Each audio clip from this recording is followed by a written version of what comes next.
ఏది అయినా ట్రై చెయ్యి ఆచి చికెన్ మసాలా. ఆచి చికెన్ మసాలా 22A విషయంలో చాలా మంది అన్యాయం అయిపోతున్నారు అన్నారు హరీష్. ఆయన ఇంకా ఏం మాట్లాడారు ఒకసారి చూద్దాం. పెట్టుకోండి, అప్లికేషన్లు పెడితే రాజేష్ దరఖాస్తు పెడితే 25 రోజుల దాకా ఎంఆర్ఓకే చేరలేదు. మా రెడ్డి గారు చెప్పిన అప్లికేషన్ పెడితే కలెక్టర్ ఆఫీస్కి పోతే సొప్పేయమంటుండు. కలెక్టర్ యుఎల్సి ఆఫీస్కు 25 సార్లు పోతే ఎందుకు తిరుగుతున్నారు, మా దగ్గర రావద్దు పోండి అంటున్నారు. అప్లికేషన్లకు విలువే లేకుండా అయిపోయింది ఈ ప్రభుత్వంలో. ఇప్పుడు పెట్టింది మీరు, ప్రాహిబిషన్లో పెట్టింది మీరు, ఏ భూములు పెట్టినరో మీకు తెలుసు.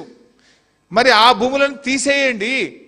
దానికి ప్రజలను ఎందుకు గోసపుచ్చుకుంటున్నారు? ప్రజలు వాళ్ళ వ్యాపారాలు ఆఫీసులకు పోకుండా ప్రభుత్వ కార్యాలయాల చుట్టూ తిరుగుడెందుకు, ఈ లంచాలు ఎందుకు, ఈ పర్సంటేజ్లు ఎందుకు, ఈ కమిషన్లు ఎందుకు, ప్రజలను ఎందుకు గోసపుచ్చుకుంటున్నారు? నిజాయితీ ఉంటే తక్షణమే మీరు ఏ భూములైతే ప్రాహిబిషన్లు పెట్టినరో మీకు తెలుసు. మీరే పెట్టినరు. డిసెంబర్ 2025లో పెట్టినారు, కొన్ని ఈ మధ్య కాలంలో పెట్టినారు.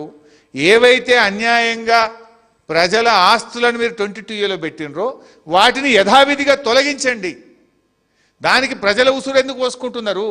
ప్రజలను ఆఫీసుల చుట్టూ తిరుగుడు, ప్రజల సమయాన్ని ఎందుకు వృధా చేస్తున్నారు? ఏవి పెట్టినరో వాటిని తొలగించే బాధ్యత ఇవాళ ప్రభుత్వం మీద ఉంది అని చెప్పి నేను ఇవాళ ప్రభుత్వాన్ని డిమాండ్ చేస్తూ ఉన్నా.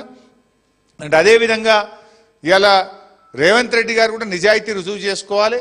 నీకు ఇందులో భాగస్వామ్యం లేకపోతే తక్షణమే పొంగులేటి శ్రీనివాసరెడ్డిని బర్తరఫ్ చేయాలి.